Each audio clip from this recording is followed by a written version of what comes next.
থেকে ফিরে গাড়ি পার্ক করে বাড়ির ভেতরে ঢুকি। আম্মাকে রুমে না দেখে ফিরে আসার সময় স্পষ্ট দেখি যে আম্মা নিচতলার লিভিং রুমে বসে টিভি দেখছেন। আমি আম্মাকে বসে থাকতে দেখেই দোতলায় চলে আসি। দোতলায় এসে আমি যখন তোমার কাছে যাই তখন আমি তোমাকে জিজ্ঞেস করি যে তুমি আম্মার রুমে ছিলে কিনা, কারণ আমি নিচে আম্মাকে দেখে এলেও স্পষ্ট অনুভব করতে পারছিলাম কেউ একজন সিঁড়ি দিয়ে আমার আগে আগে উঠল, তারপর আম্মার রুমে ঢুকলো।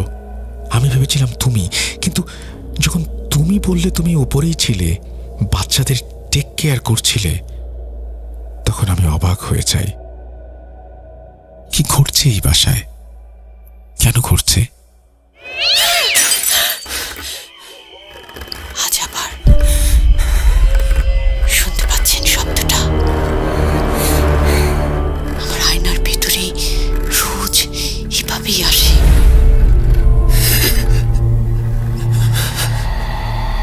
Booth.com with Russell. Welcome back. আপনাদের সবাইকে স্বাগত জানাচ্ছি আমি রাসেল। আশা করছি আপনারা সবাই ভালো আছেন এবং ভালোর তলে আছেন। আমিও ভালো আছি আর ভালোর তলে আছি। নতুন একটা ঘটনায় যাব, যেভাবে লেখা আছে আমি সেভাবেই পড়ে শোনাচ্ছি। আসসালামু আলাইকুম রাসেল ভাই ও প্রিয় লিসেনার্স, কেমন আছেন আপনারা? আশা করি মহান আল্লাহ তাআলার অশেষ রহমতে আপনারা সকলে অনেক ভালো আছেন এবং সুস্থ আছেন। আমি মোহাম্মদ সিফাত আলম। আজ আমি আপনাদের মাঝে উপস্থিত হয়েছি নতুন একটি ঘটনা নিয়ে। এক আপুর নিজের জীবনের খুব ভয়ানক এবং অদ্ভুত কিছু অভিজ্ঞতা শেয়ার করব। আমি সরাসরি ঘটনায় যাচ্ছি। বলছেন কানিজ আপু।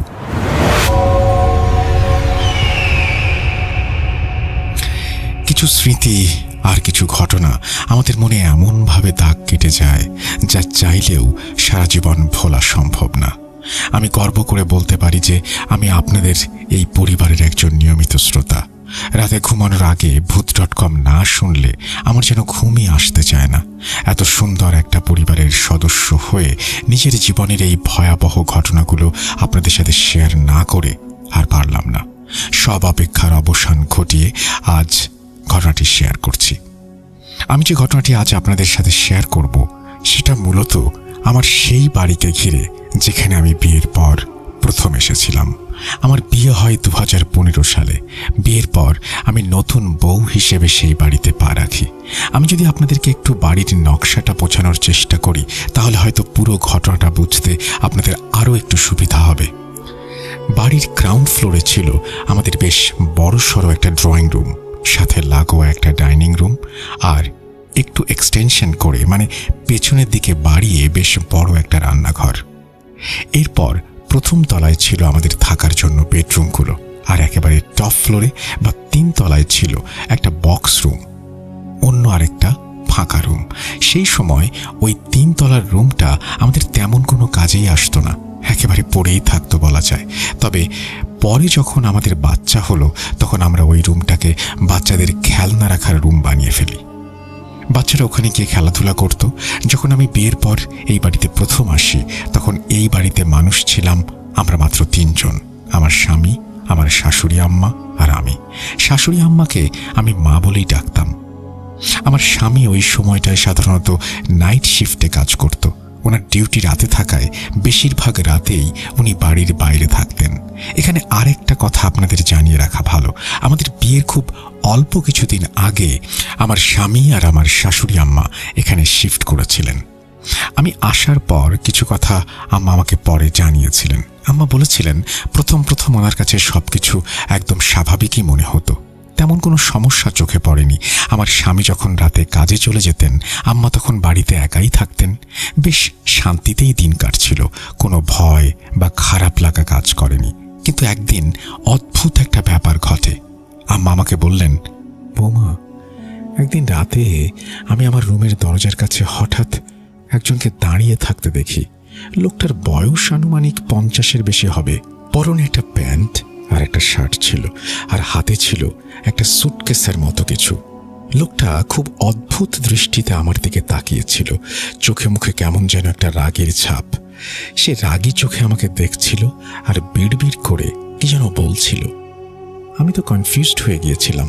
আমি স্বপ্ন দেখছিলাম নাকি সব সত্যি সত্যি আমার চোখের সামনে ঘটছিল কিছুই বুঝতে পারছিলাম না। যদি এটা স্বপ্ন হয়ে থাকে তবে সেটা ছিল একদম বাস্তবের মতো, আর যদি সত্যি হয় তবে সেটা ছিল খুবই ভয়ঙ্কর একটা কিছু। কারণ আমি খুব ভালো করেই জানি যে আমি তখন ঘুমাচ্ছিলাম না, জেগেই ছিলাম। এই একটা অদ্ভুত ব্যাপার আম্মার সাথে ঘটেছিল, এবং সেটা ঘটেছিল আমি এই বাড়িতে আসার আগে। তবে মজার ব্যাপার হলো, আমি যখন এই বাড়িতে এলাম তখন প্রথম দিকে আমার সাথে এমন কিছুই ঘটেনি। আমি একদম স্বাভাবিকভাবেই দিন পার করছিলাম। কোনো অস্বস্তি, কোনো ভয়, কোনো অজানা ছায়া কিছুই আমি টের পাইনি। সবকিছু ঠিকঠাকই চলছিল। দেখতে দেখতে একটা বছর কেটে গেল। 2016 সাল।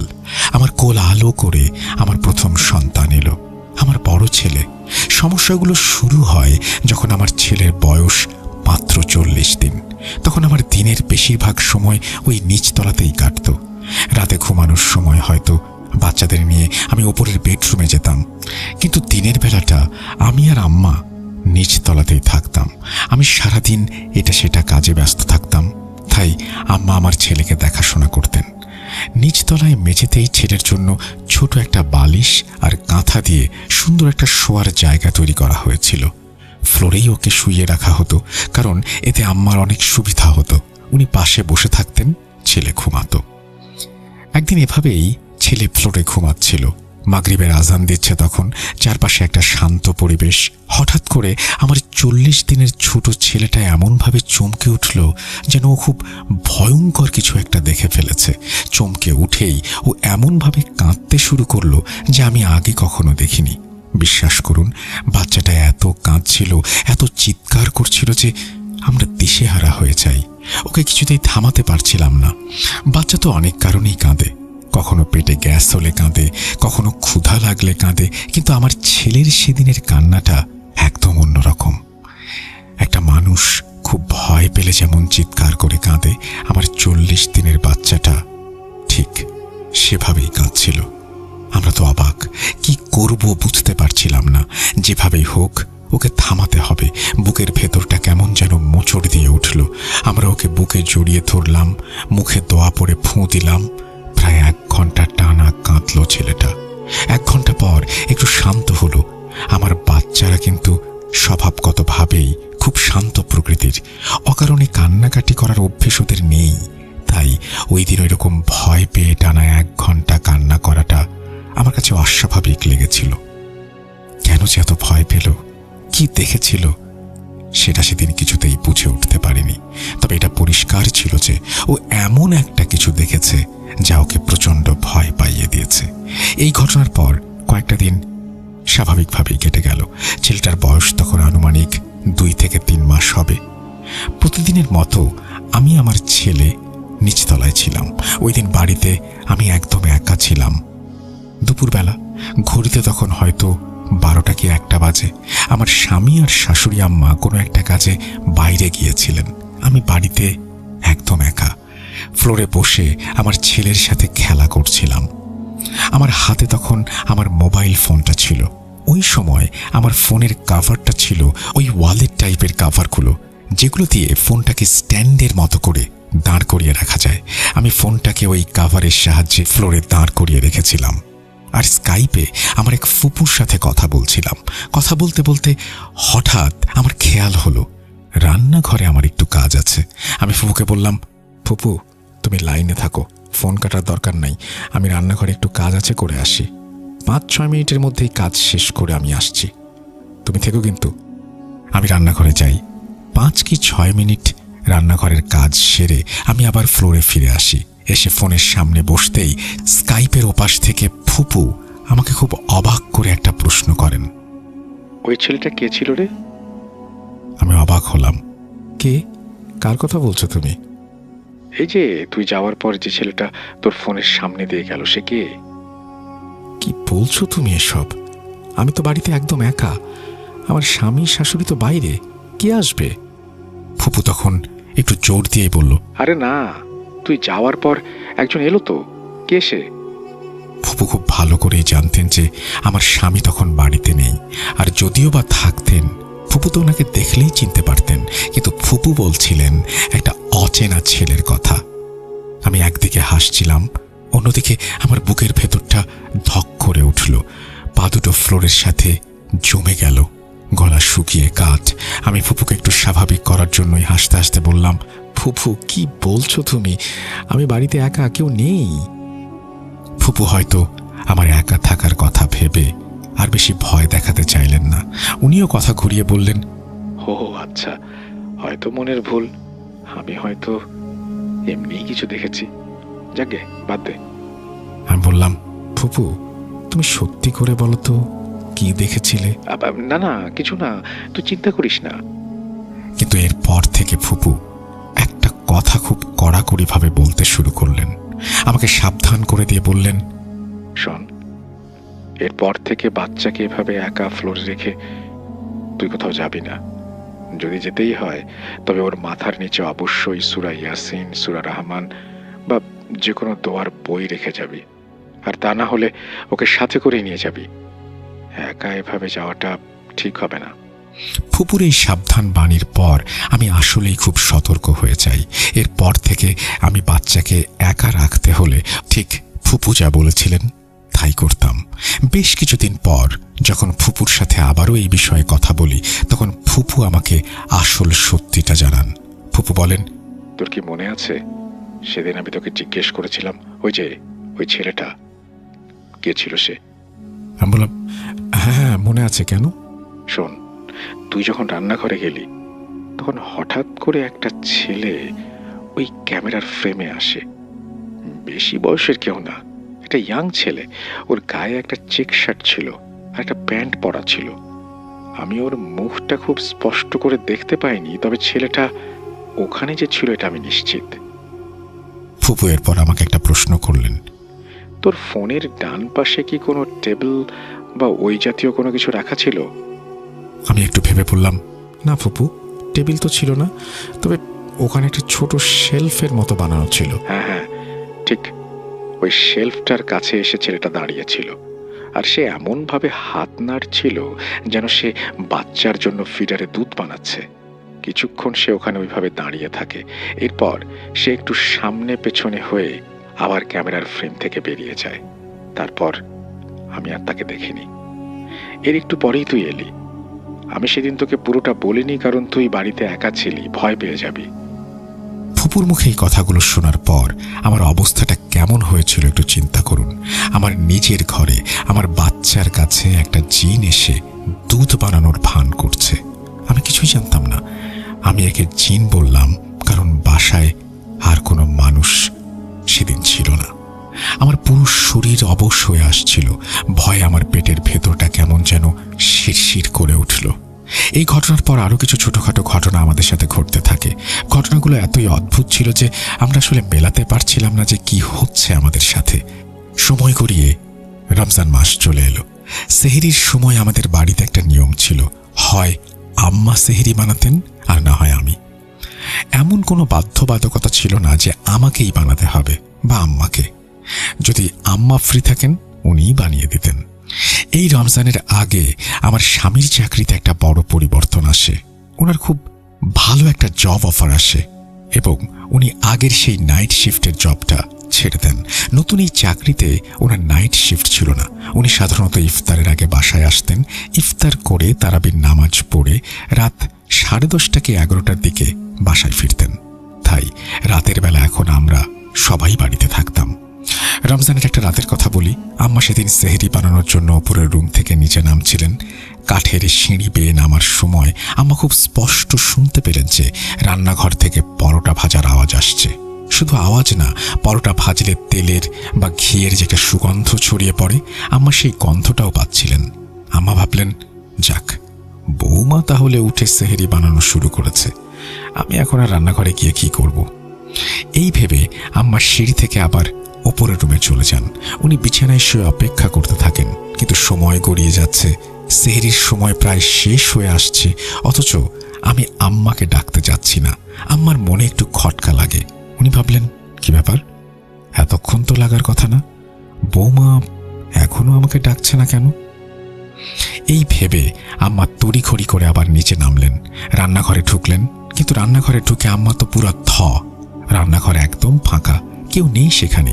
চুলা বন্ধ, হাঁড়ি পাতিল সব নিজের জায়গাতেই রাখা, পরোটা ভাজার কোনো চিহ্নই নেই। আম্মা তো অবাক।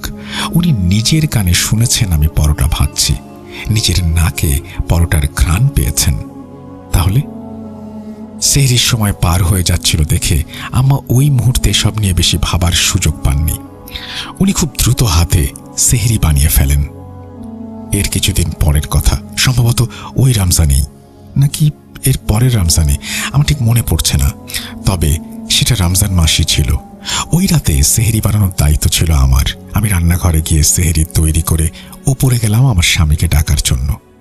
আমি ওনাকে ডেকে তুললাম, উঠুন, সেহরির সময় হয়ে গেছে, তাড়াতাড়ি হাত মুখ ধুয়ে নিচে চলুন।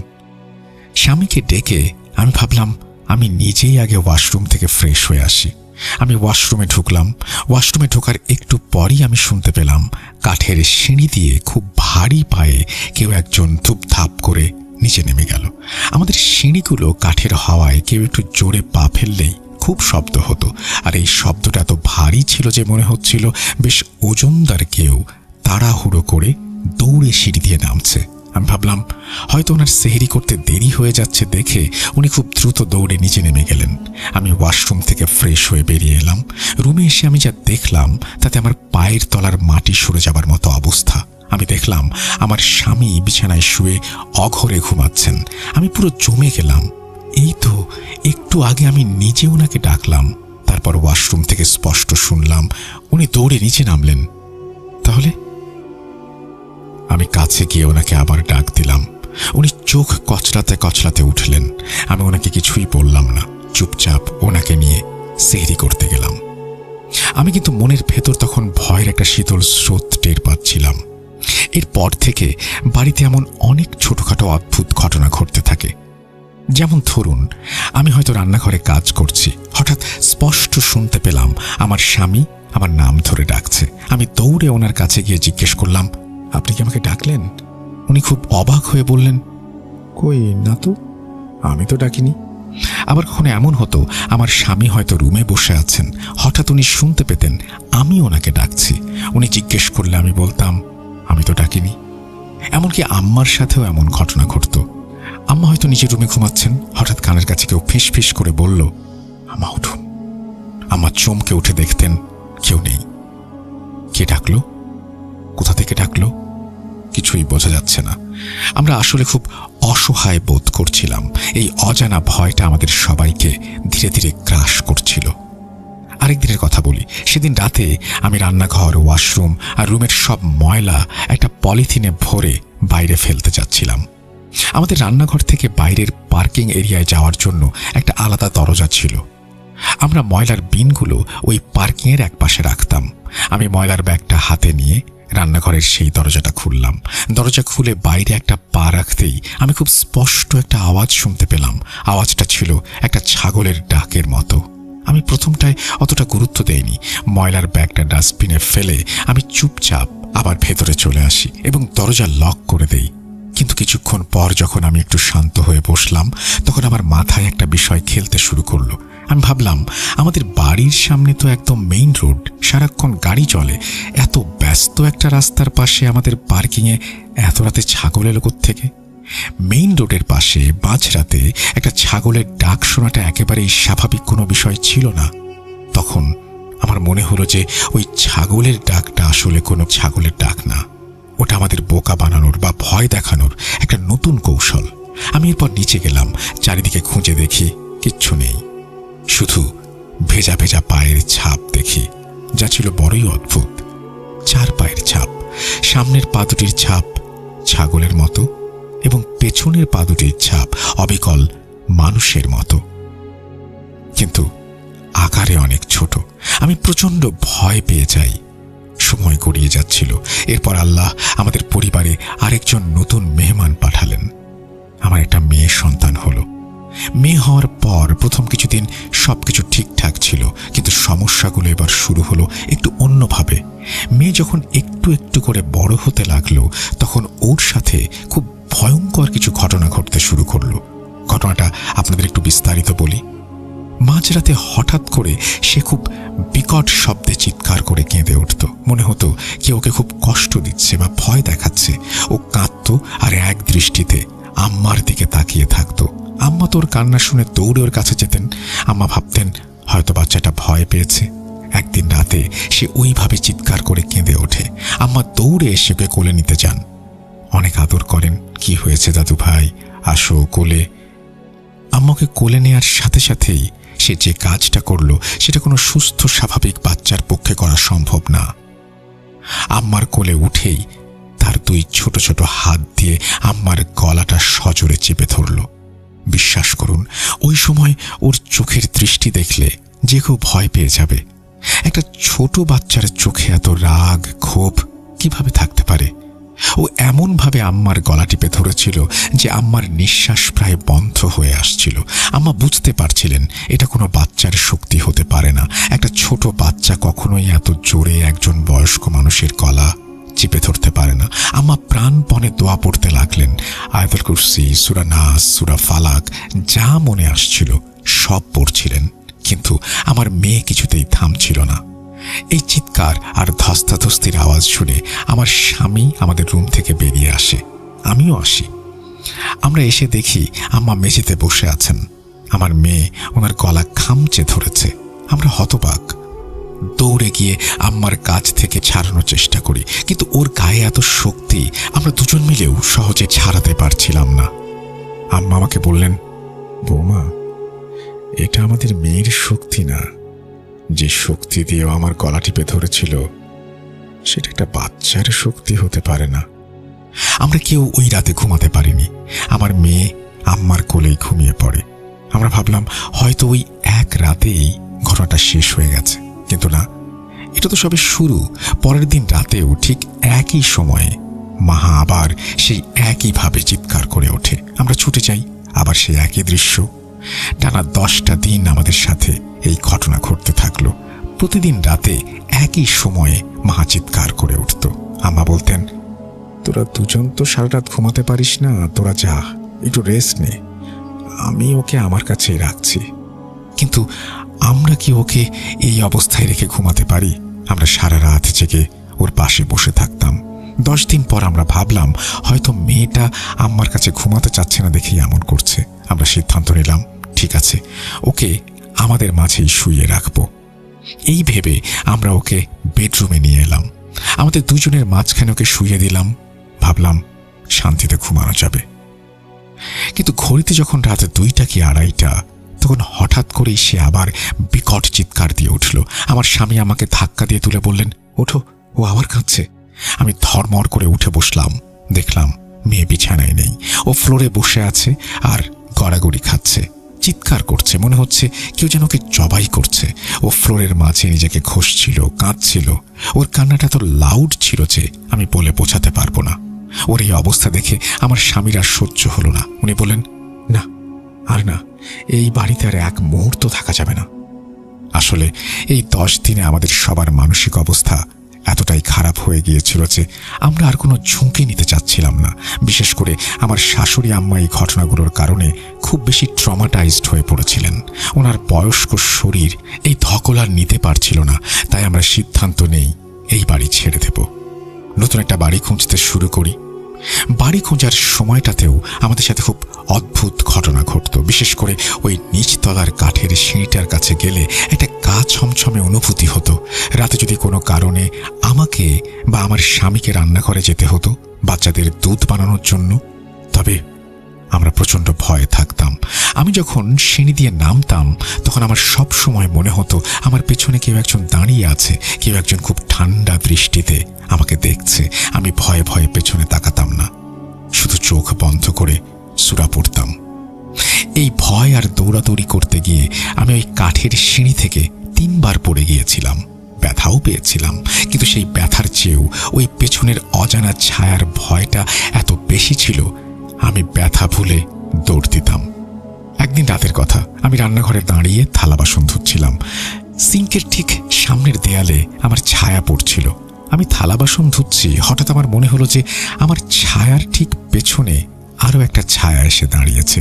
বুকের ভেতরটা ধক করে উঠল, পা দুটো ফ্লোরের সাথে জমে গেল, গলা শুকিয়ে কাঠ। আমি ঘাড় ঘুরিয়ে দেখার সাহস পাচ্ছিলাম না, শুধু সামনের দেয়ালের দিকে তাকিয়েই ওই ছায়াটা দেখছিলাম। আমি পরিষ্কার বুঝতে পারছিলাম যে ছায়াটা ধীরে ধীরে বড় হচ্ছে, মানে আমার পেছনের সেই অদৃশ্য জিনিসটা আস্তে আস্তে আমার আরো কাছে আসছে। আমি আর এক মুহূর্ত সেখানে দাঁড়াইনি, হাতের থালাবাটি ওখানে ফেলে রেখেই আমি দৌড় দিয়ে রান্নাঘর থেকে বেরিয়ে আসি।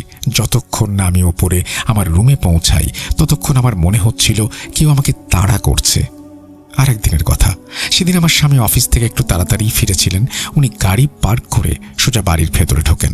ভেতরে ঢুকে উনি প্রথমে আম্মার রুমে যান। আম্মার রুমে গিয়ে দেখেন আম্মা রুমে নেই। এরপর উনি সরাসরি দোতলায় আমাদের রুমে আসেন। রুমে এসে উনি আমাকে একটু চিন্তিত মুখে জিজ্ঞেস করলেন, তুমি কি একটু আগে আম্মার রুমে ছিলে? আমি অবাক হয়ে বললাম, কই না তো, আমি তো বাচ্চাদের নিয়ে এই রুমে আছি। উনি একটু ইতস্তত করে বললেন, না কিছু না, মানে এমনি জিজ্ঞেস করলাম আর কি। কিন্তু ওনার চোখের দৃষ্টি দেখে আর স্বর শুনে আমি বুঝতে পারলাম উনি কিছু একটা গোপন করছেন। আমি তখন জোরাজুরি করিনি, কারণ এমনিতেও আমরা সবাই খুব ভয়ের মধ্যে ছিলাম।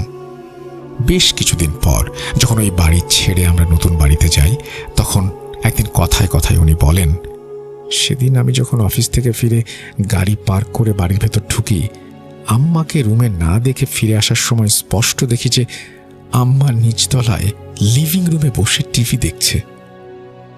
আমি আম্মাকে বসে থাকতে দেখেই দোতলায় চলে আসি। দোতলায় এসে আমি যখন তোমার কাছে যাই তখন আমি তোমাকে জিজ্ঞেস করি যে তুমি আম্মার রুমে ছিলে কিনা, কারণ আমি নিচে আম্মাকে দেখে এলেও স্পষ্ট অনুভব করছিলাম যে কেউ একজন সিঁড়ি দিয়ে আমার আগে আগে দৌড়ে উপরে উঠল, আম্মার রুমে ঢুকলো।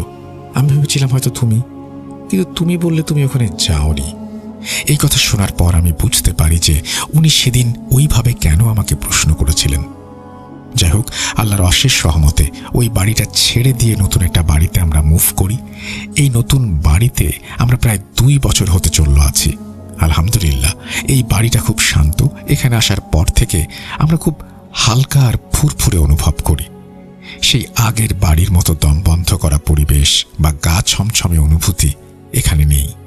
কিন্তু ভাই, সব যে একদম ঠিক হয়ে গেছে তা কিন্তু নয়। ওই বাড়ির কিছু প্রভাব হয়তো এখনো আমাদের সাথে আছে, বিশেষ করে আমার মেয়ে মাহার ওপর। মাহার বয়স এখন 6 বছর। মাশাল্লাহ, ও এখন অনেক বড় হয়েছে, কিন্তু এখনো মাঝে মাঝে রাতে ও আগের মতোই ডুকরে কেঁদে ওঠে, একদম আউট অফ কন্ট্রোল হয়ে যায়। তখন ওকে সামলাতে বেশ কষ্ট হয়। এই তো সেদিনের কথা, আমি আমার বাচ্চাদের ঘুম পাড়াচ্ছিলাম। আমার 3টা বাচ্চা, আমি বাকি 2জনকে শুইয়ে দিয়ে মাহার কাছে গেলাম ঘুম পাড়াবো। ওর কাছে যেতেই ও কাঁদতে শুরু করলো। কান্নাটা স্বাভাবিক না। No no, please please. আমি ভয় পেয়ে গেলাম। মাহা, কি হয়েছে মা, কাঁদছো কেন? মাম্মা প্লিজ হেল্প মি। ওর কথা বলাটা আমার কানে এখনো বাজে। ও এমনভাবে আমার কাছে সাহায্য চাচ্ছিল, মনে হচ্ছিল কেউ ওকে আমার কাছ থেকে কেড়ে নিতে চাচ্ছে। ও কাঁদতে কাঁদতে বিছানার পেছনের দিকে সরে যাচ্ছিল, মনে হচ্ছিল কেউ ওর পা ধরে পেছনের দিকে টানছে। আমি আর 1 সেকেন্ডও দেরি করিনি। আমি দৌড়ে গিয়ে ওকে টেনে আমার কোলে নিলাম। ওকে বুকের সাথে শক্ত করে জড়িয়ে ধরলাম। আমি তখন অনবরত আয়াতুল কুরসি পড়ছি। এরপর ও আস্তে আস্তে শান্ত হলো। আমি বুঝতে পারি আমরা যে বাড়ি ছেড়ে চলে এসেছি তার অশুভ শক্তি এখনো কাটেনি। আমি শুধু আল্লাহর কাছে দোয়া করি তিনি যেন আমার সন্তানদের, আমার পরিবারের সব ধরনের অশুভ শক্তির হাত থেকে রক্ষা করেন। আমরা তো আসলে মানুষ, আমাদের ক্ষমতা কতটুকুই বা, আল্লাহর সাহায্য ছাড়া আমরা অসহায়। এই বলে আপু তার ঘটনা শেষ করেন। আপনারা সবাই ভালো থাকবেন, সুস্থ থাকবেন, আর হ্যাঁ, অবশ্যই ভূত.com-এর সাথেই থাকবেন। সিফাত, আমি একটা জিনিস শুধু জানতে চাই, এরকম একটা বড় ঘটনা ঘটার পরেও কেন তাঁরা হুজুরের কাছে গেলেন না? বা এই বাড়িতে কেনই সব ঘটছে? সমস্যাটা কি বাড়ির, নাকি তাদের কোনো কারণে এই ঘটনাগুলো ঘটছে? এই ব্যাপারটা অনুসন্ধান কেন করলেন না? আমি মনে করি যে আপনি আরেকটু খবর নিয়ে এই ব্যাপারটা জানাবেন আমাকে, কারণ এরকম বড় ঘটনা হলে খুব স্বাভাবিক কারণেই মানুষ পুজোর কেউ বা যিনি জানেন তার শরণাপন্ন হন। তিনিও হয়তো এরকম কিছু একটা করেছিলেন বা করার চেষ্টা করেছিলেন। সেই বিষয়টি সম্পর্কে আরেকটু পরিষ্কার হতে চাই, আর এই ব্যাপারটাও জানতে চাই, যা ঘটছিল তা কি বাড়ির জন্য ঘটছিল নাকি অন্য কিছু। আপনি যদি জানেন অবশ্যই আমাদের জানাবেন, আমরা অপেক্ষায় থাকব। আমরা চলে যাব আমাদের পরবর্তী ঘটনায়।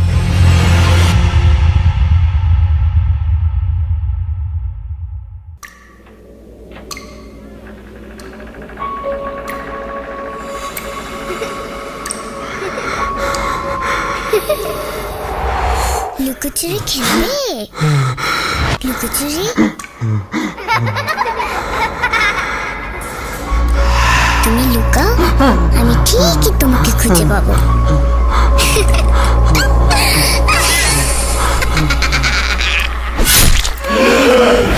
Bhoot.com with Russell.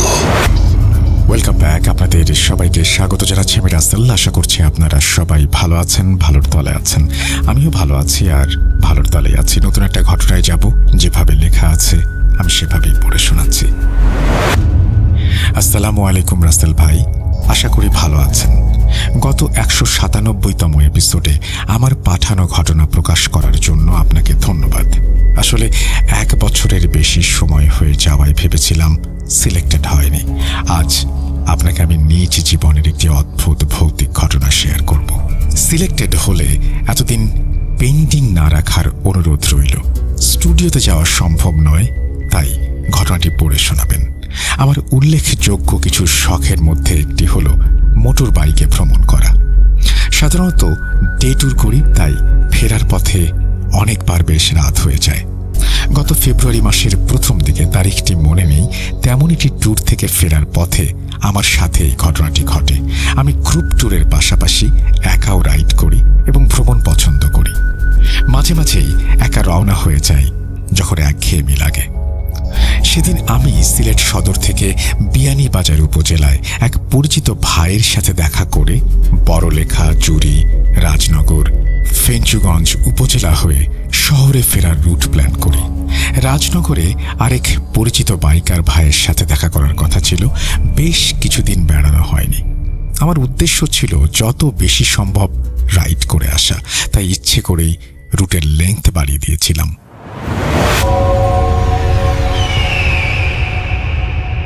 তো আমি যখন ফেরার পথে রাজনগরে পৌঁছাই, রাত প্রায় 9টার বেশি হয়ে গেছে। রাত 1টা-2টা পর্যন্ত নাইট রাইড করে আমি অভ্যস্ত ছিলাম, আর সে কারণেই কোনো তাড়াহুড়া ছিল না। শেষ মিট আপ করে বেরোনোর সময় রাত 11টা-12টার মতো হয়ে যায়। শীত তখন বেশি ছিল। উল্লেখ্য যে আমার রাইডিংয়ের সময় আমি 30-40 কিলোমিটার পর পর ব্রেক নিয়ে কোনো বাজারে নেমে চা খাই। এটাই অভ্যাস। এটা এমন নয় যে আমি চা এমনিতে বেশি খাই। ভ্রমণের সময় আমার ভালো লাগে, এতে রাস্তায় ফোকাস করা সহজ হয়। তাছাড়া শীতের রাতে কুয়াশা বেশি থাকায় ফোকাস করে গাড়ি চালাতে হয়। ঠান্ডা বাতাস লাগে এত বেশি, চায়ের ব্রেক এবং তার ক্রেভিং অনেক বেশি হয়। পাহাড়ি হাইওয়ে রাস্তায় টুকটাক গাড়ি ছিল কিছুক্ষণ পর পর। কখনো এই রুটে সন্ধ্যার পর আসলে বুঝতে পারবেন অন্যরকম একটা অনুভূতি। উঁচু নিচু পাহাড়ি রাস্তায় গা ছমছম করে উঠবে। আর শীতের রাতে এমন সময় তো পরিবেশ অনেক ভৌতিক লাগে। তবে আমার ভৌতিক ভয় ছিল না, ছিল শেয়ালের ভয়। হঠাৎই এরা ছুটে রাস্তা পেরোতে পারে, তাই বাইক নিয়ন্ত্রণ করতে না পারলে দুর্ঘটনা ঘটে। ছোটখাটো বাজারগুলো নিঃসঙ্গ, দোকানপাট লাগিয়ে গেছে লোকেরা, তাই চায়ের আশায় তাকিয়ে থেকেও ভাগ্য অনুকূলে ছিল না। তেমনি একটি ছোট্ট বাজার পেরোনোর সময় বাইক স্লো করে তাকিয়ে যাচ্ছি দুপাশে কোনো চায়ের দোকান আছে কিনা সেই আশায়। না, পাইনি, সব বন্ধ। কোনো ব্যক্তিও নজরে পড়েনি। মফস্বলে বা গঞ্জে শীতে এমনই হয়, রাত তাড়াতাড়ি নামে আর বাজারে দোকানপাটও বন্ধ হয় 10টা-11টার ভেতর। আশাহত হয়ে বাজারের শেষ প্রান্তে এসে নজরে পড়ল বাজার থেকে কিছু দূরে, সামনে হেঁটে গেলে 3-4 মিনিট লাগবে এমন দূরত্বে একটি ছোট চায়ের দোকানের সাইজের দোকান। বাতি জ্বলছে, ধোঁয়া উঠছে। খুশি হয়ে গেলাম। আগ্রহ নিয়ে বাইক টান দিয়ে সামনে গিয়ে দেখি, হ্যাঁ, এটি একটি ছোট্ট টং টাইপের মুদি দোকান, চা কাম চায়ের দোকান। চায়ের কেটলি থেকে ধোঁয়া উঠছে। ভেতরে দোকানি বসে আছে চাদর পেঁচিয়ে, মাথায় মুখে মাংকি ক্যাপ, এবং চেহারা দেখার উপায় নেই। একজন খদ্দেরও ছিল সামনে ছোট বেঞ্চিতে বসে, সেও চাদর পরে আছে, লাল চাদর। মুখ নিচু করে দোকানের টিনের সাথে হেলান দিয়ে বসেছিল ঝিমুনির মতো করে। হাতে তার বড় লাঠি দেখে আন্দাজ করলাম বাজারের চৌকিদার হবে হয়তো। আমি এগুলো ভ্রুক্ষেপ না করে জিজ্ঞাসা করি, চা হবে? দোকানি হ্যাঁ সূচক মাথা নেড়ে জড়সড় খড়খড়ে গলায় বসতে বলল। শীতের রাতে এমন সময়ে এগুলো কিছুই অস্বাভাবিক ছিল না। উনি চা দিলেন, আমিও নিলাম। গুড়ের গরম চা মুখে পড়তেই শরীর জুড়িয়ে মন খুশি হয়ে এলো। অসাধারণ একটি স্বাদ ছিল চায়ের, যার সাথে আমি আগে পরিচিত ছিলাম না। বর্ণনা করা সম্ভব না। চা পান করে ওনাকে বললাম, আঙ্কেল, আপনার চা কিন্তু অসাধারণ। কি কি দেন এতে? উনি কিছু বললেন না, জবাবে একটি হাসির মতো শব্দ করলেন। আমি আর কথা বাড়ালাম না। দাম জানতে চাইলাম, বললেন 2 টাকা। শুনে অবাক, এমন স্বাদের চা আর 2023 সালে এসে এই চা কেউ 2 টাকায় বেচে? এটা তো অসম্ভব। ভুল শুনলাম না তো? আবার জিজ্ঞাসা করতে বলে ওঠেন, 2 টাকা দাও।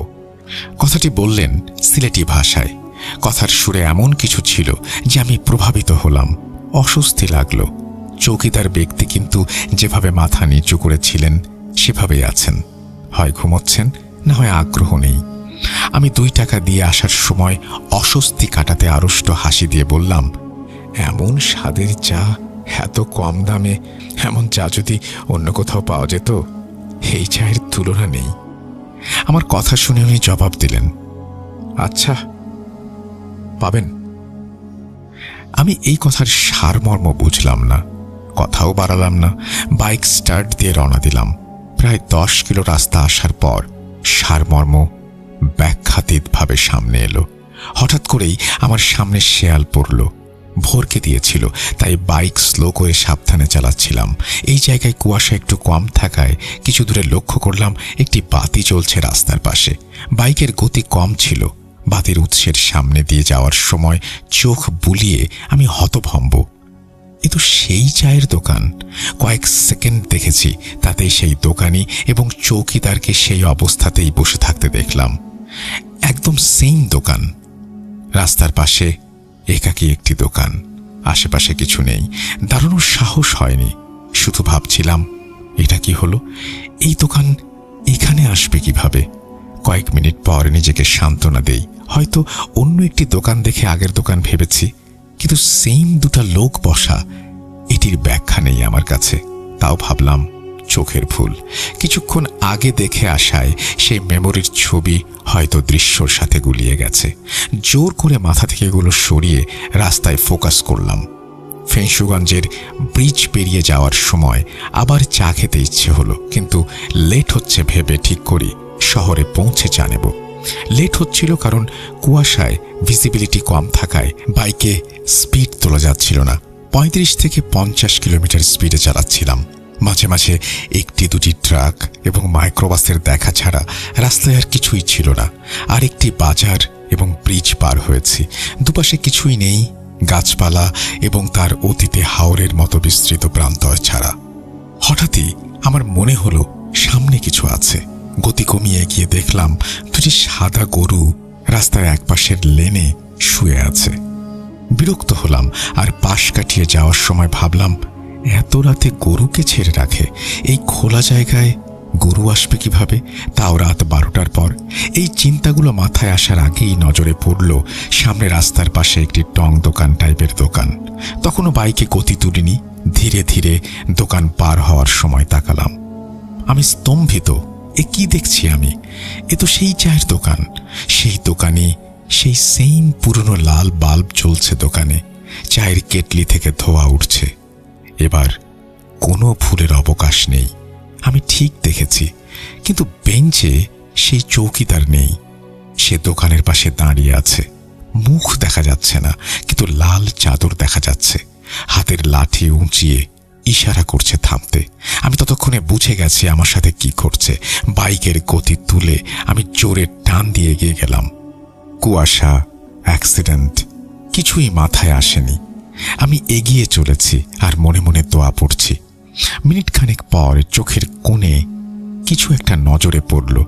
মাথায় একটু পাশ ফিরিয়ে দেখি আমার বাম পাশে 5-7 হাত ব্যবধানে সেই চৌকিদার ছুটে চলেছে।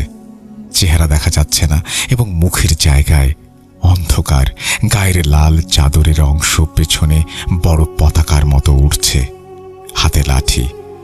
বাইকের প্রায় 60-70 গতির সাথে তাল মিলিয়ে ছুটছে সে, যা কোনোভাবেই কোনো মানুষের পক্ষে সম্ভব না। অন্তত আমার মনে হয় না। রাস্তায় বাতি নেই, আর কোনো গাড়িও নজরে পড়ছে না। যতটুকু দেখেছি তা আমার বাইকের হেডলাইটের পেছনের দিকের আবছা আলোয়। আতঙ্কে আমার শুধু একটা চিন্তায় আসছিল, এই জায়গায় দুর্ঘটনা হলে কেউ আমার খোঁজ পাবে না। এদিকে কুয়াশার কারণে রাস্তায় 40-50 গজের বেশি দেখা যাচ্ছে না। যত দোয়া দরুদ জানি পড়ছিলাম, রাস্তা দেখার চেষ্টা করছিলাম। সাইডের সেই অবয়বকে আর দেখার সাহস ছিল না। বুঝতে পারছিলাম সে এখনো পাশে আছে। মিনিট খানেক এভাবে চলার পর আমার কানের কাছে একটা কথা ভেসে আসলো, চা খাবেন না? আমার পরনে হেলমেট ছিল, তারপরেও স্পষ্ট শোনা গেল। সে কথা আমার কানে আসতেই শরীরে শিরশির একটা অনুভূতি আসলো।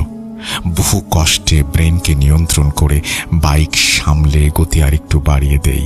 সেই সাথে উচ্চ স্বরে দোয়া পড়তে থাকি। কিছুক্ষণ পর সামনে আরেকটি বাজার আসে। তখন সাহস ফিরে পাই। পাশে পেছনে তাকিয়ে দেখি, না, কেউ নেই। বাজার রীতিমতো বন্ধ, লোকজন কেউ নেই, নজরে পড়েনি। কিন্তু তাও সাহস পাচ্ছিলাম। কেন জানি না, শরীরে অনেক ক্লান্তি অনুভব করছিলাম।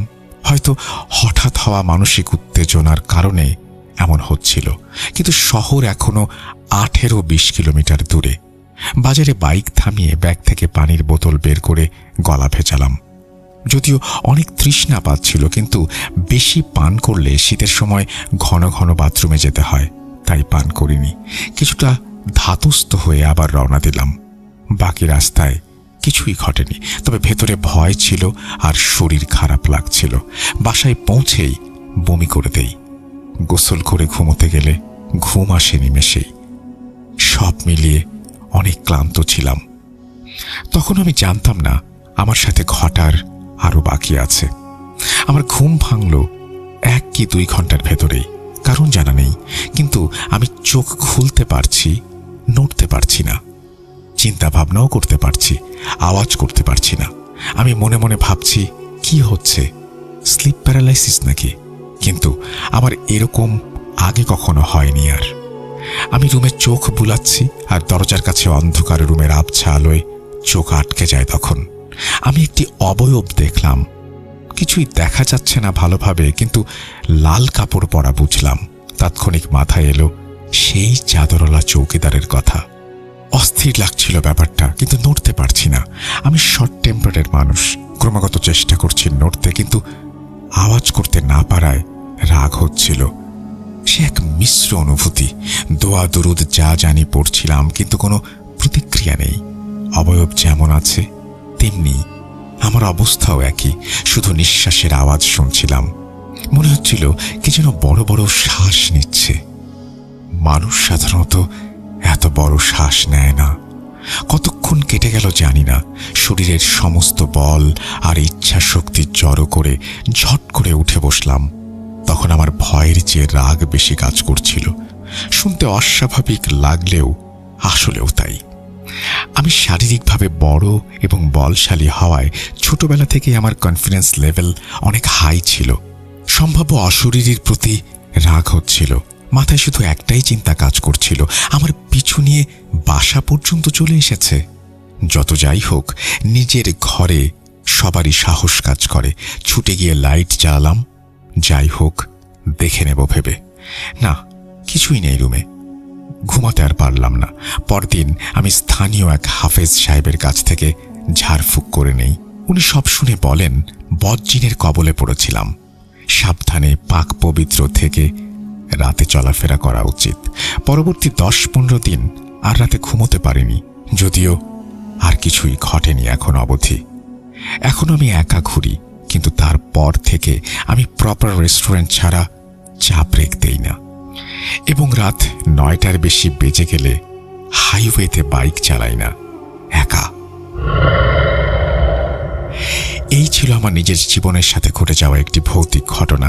আমি জানতে পারিনি কেনই বা আমার পিছু নিয়েছিল সেই চৌকিদার এবং সেই দোকানি, নাকি এমন স্বাদের চা এত কম দামে আর কোথাও পাওয়া যাবে না বলাটাই আমার ভুল ছিল। আমার বিশ্বাস এই স্বাদের চাও ভালো কিছু ছিল না, তাই বাসায় এসে বমি হয়েছে।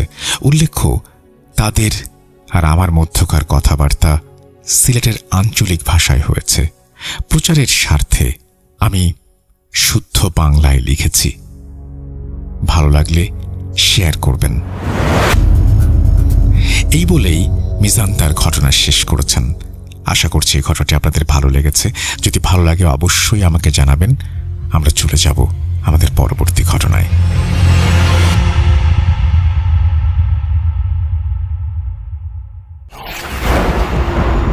লুকোচুরি খেলবে? লুকোচুরি? You will never be alone.com. The fear returns with Russell. আরও একবার আপনাদের সবাইকে স্বাগত জানাচ্ছি। আমি রাসেল। আশা করছি আপনারা সবাই ভালো আছেন, ভালোর দলে আছেন। আমাদের ইমেল অ্যাড্রেস russell.booth.com@gmail.com। আপনার নাম, ঠিকানা এবং ফোন নাম্বার সহ আপনার জীবনে ঘটে যাওয়া বা আপনার জানা সেরা ঘটনা লিখে পাঠিয়ে দিন আমাদের কাছে। ঘটনার শুরুতে অবশ্যই উল্লেখ করুন ঘটনাটি আপনি স্টুডিওতে এসে শেয়ার করতে চান, নাকি আপনি চান আপনার ঘটনা আমরা পড়ে শোনাই। যারা দেশের বাইরে রয়েছেন তারা সরাসরি অডিও ক্লিপ পাঠিয়ে দিতে পারেন। ইমেইলের পরে আমরা যাব অডিও ক্লিপে। আশা করছি ভালো লাগবে। চলুন শুরু করা যাক। আসসালামু আলাইকুম রাসেল ভাই ও প্রিয় লিসেনার্স, কেমন আছেন আপনারা? আশা করি আল্লাহ আপনাদেরকে খুব ভালো রেখেছেন। আজকে ঘটনায় যাবার আগে আপনাদেরকে একটা বিষয় ভাবতে বললে আপনারা কি আমার সাথে ভাববেন? ধরে নিচ্ছি ভাববেন। একবার ভাবুন তো, অদেখা কোনো সত্তার সাথে একই ছাদের নিচে বছরের পর বছর পার করে দেওয়ার কথা। ভাবুন তো, তারা আপনার পরিবারেরই একটা অংশ হয়ে গেছে। কেমন লাগতে পারে আপনাদের? এই কথাগুলো আমি এমনি এমনি বলছি, বিষয়টি ঠিক তা নয়। আজকের ঘটনা আমাকে এই কথাগুলো আপনাদের সামনে তুলে ধরতে বাধ্য করেছে। আমি জানি না আপনারা এই বিষয়গুলো নিয়ে ভাবছেন কিনা। যদি আমার কথা বলতে হয় তবে আমি বলবো, আমি ভেবেছি, অনেকবার ভেবেছি, বারবার ভেবেছি, অনেক সময় নিয়ে ভেবেছি। আর যতবারই ভেবেছি ততবারই কেন না জানি এক অদ্ভুত অনুভূতি আমাকে গ্রাস করে নিয়েছে। আমি শিউরে উঠেছি। আমি মোহাম্মদ সিফাত আলম আপনাদের সামনে যে ঘটনাটি তুলে ধরছি বা শেয়ার করছি তা আমার সাথে শেয়ার করেছেন সোনিয়া নামের এক আপু। সোনিয়া আপুর জীবনের এই ঘটনা কোনো সাধারণ ঘটনা নয়। মানুষ আর জিনদের একসাথে একই ছাদের নিচে বসবাস করার একটা ঘটনা। দীর্ঘ ৭৫ বছরের বেশি সময় ধরে তাদের পরিবার এক অবিশ্বাস্য জীবনযাপন করে আসছে। আমি সোনিয়া আপুর ভাষাতেই ঘটনাটি আপনাদের সামনে তুলে ধরার চেষ্টা করছি। চলে যাচ্ছি সরাসরি সোনিয়া আপুর ঘটনায়। প্রথম অধ্যায়। আসসালামু আলাইকুম। আমি যে ঘটনাটি শেয়ার করতে যাচ্ছি তা হয়তো অনেকের কাছেই একেবারে অবিশ্বাস্য মনে হতে পারে। হয়তো ভাববেন এসব শুধু কল্পকাহিনী, কিন্তু বিশ্বাস করুন, এটি আমার এবং আমার পরিবারের একেবারে বাস্তব জীবনের অভিজ্ঞতা।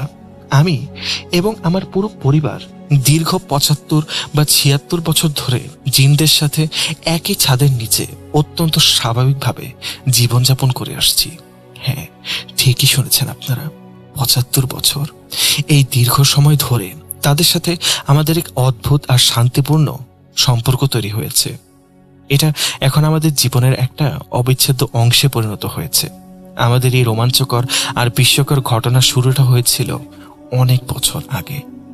তখন দেশ ভাগের সময় আমার পরদাদারা ভারত থেকে চলে এসে এই এলাকায় প্রথম বসবাস শুরু করেছিলেন। আমার পরদাদা ছিলেন অত্যন্ত ধার্মিক মানুষ, খুব পরহেজগার। তার কপালে সেজদার দাগ ছিল একদম স্পষ্ট। তিনি ইসলামিক জ্ঞানে অনেক বেশি গুণী ছিলেন। দ্বীনের প্রতি তার অগাধ ভালোবাসা ছিল। তাকে সবাই একজন বড় আলেম আর জ্ঞানী মানুষ হিসেবেই জানত, সম্মান করত সবাই। আমাদের পরিবারের ধর্মীয় পটভূমি অনেক আগে থেকেই খুব সুদৃঢ় আর খাঁটি। আমার পরদাদার একটা নিজস্ব বড় লাইব্রেরি ছিল, বিশাল বড় লাইব্রেরি। কাঠের তাকগুলো একেবারে ছাদ পর্যন্ত ঠেকে থাকতো। সেখানে অসংখ্য ইসলামিক বই আর কোরআন মাজিদ রাখা থাকতো। বইগুলোর একটা পুরনো গন্ধ ছিল। দিনের অনেকটা সময় তিনি ওই লাইব্রেরিটি কাটাতেন। মানে বলতে গেলে ইবাদত আর পড়াশোনা নিয়েই থাকতেন তিনি। কিন্তু খুব অদ্ভুত একটা ব্যাপার ছিল, তিনি আমাদের পরিবারের সবাইকে আর বাইরের মানুষদেরও খুব সহজভাবে বলতেন। তিনি ওই লাইব্রেরিতে জিনদেরকে পবিত্র কোরআন শিক্ষা দেন। তিনি মূলত জিনদের কোরআনের শিক্ষক ছিলেন।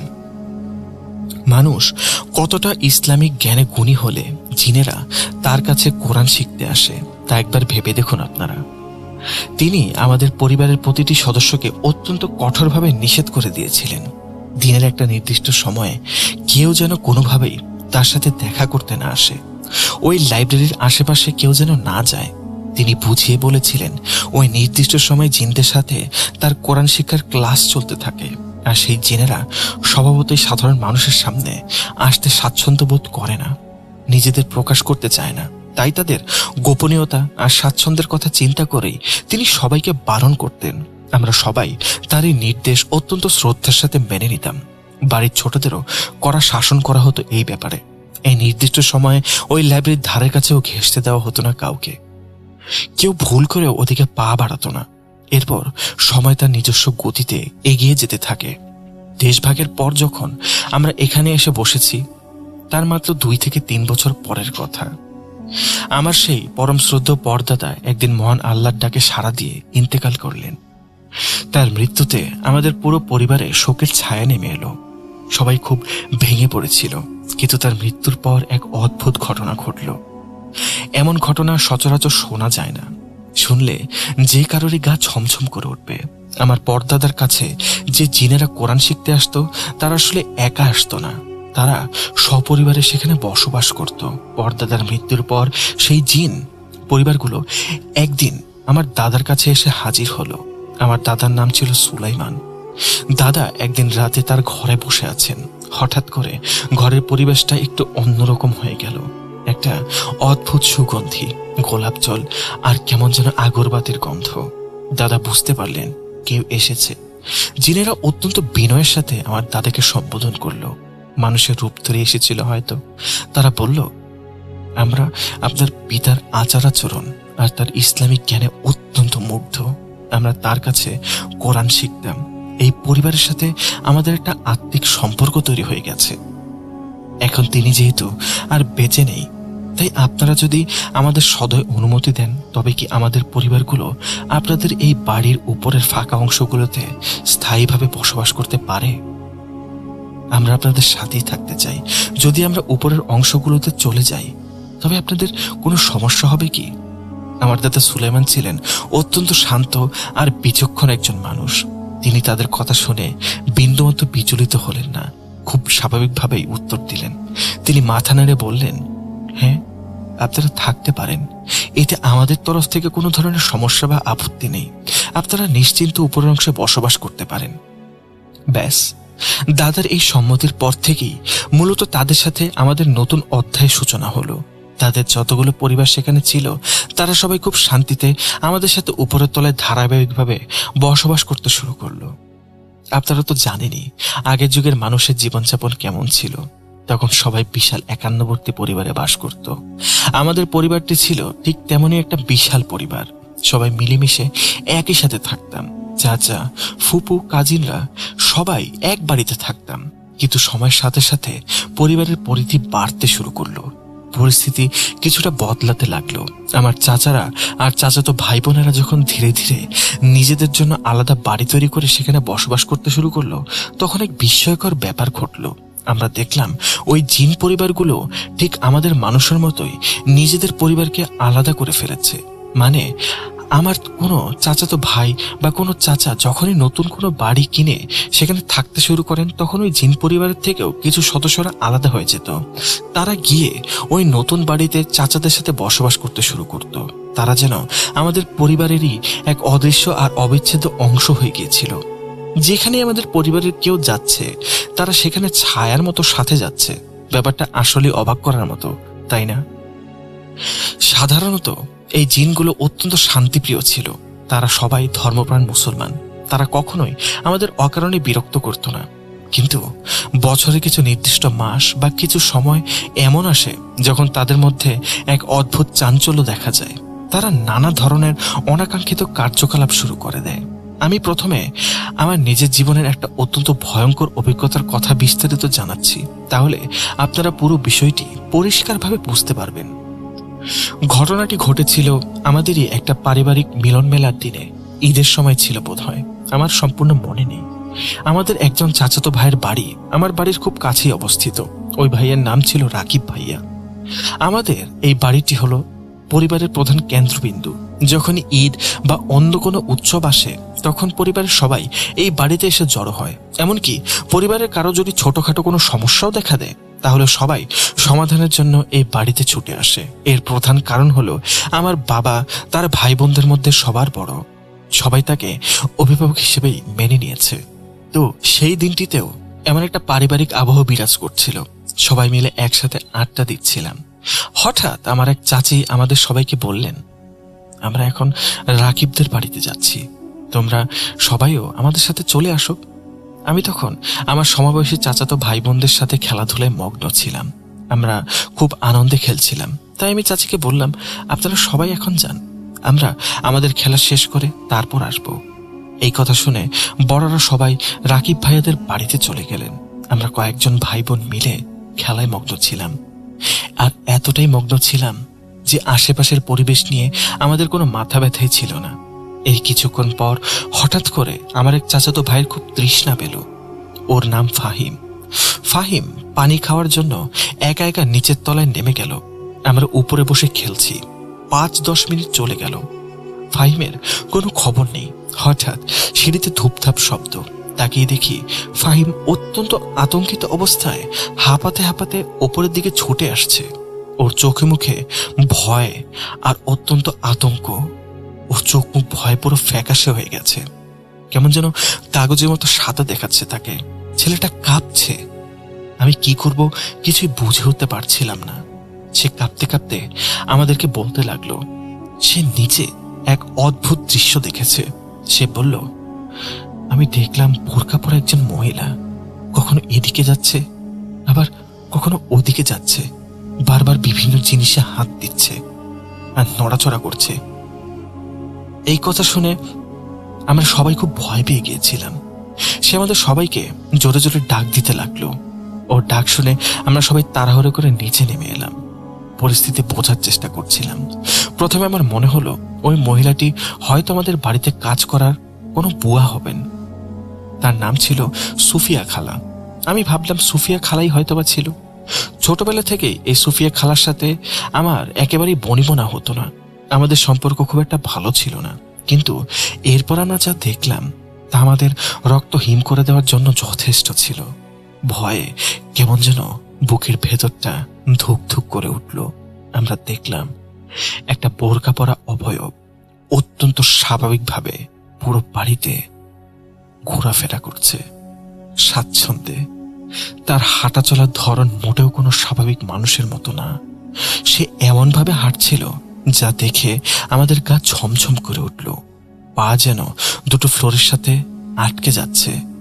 সবচেয়ে আশ্চর্যের বিষয় হলো সে যখন একটা নির্দিষ্ট ঘরে প্রবেশ করলো, ঠিক তার পরের মুহূর্তে সে সম্পূর্ণ বিপরীত দিকের অন্য একটা ঘর থেকে বেরিয়ে আসলো।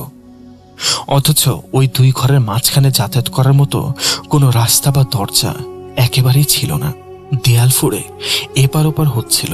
এটা ছিল সম্পূর্ণ অবাস্তব আর অসম্ভব একটা দৃশ্য। চোখের সামনে এমন কিছু দেখলে স্বাভাবিক মানুষের তো জ্ঞান হারানোর কথা। আমাদেরও প্রায় সেই অবস্থাই হয়েছিল।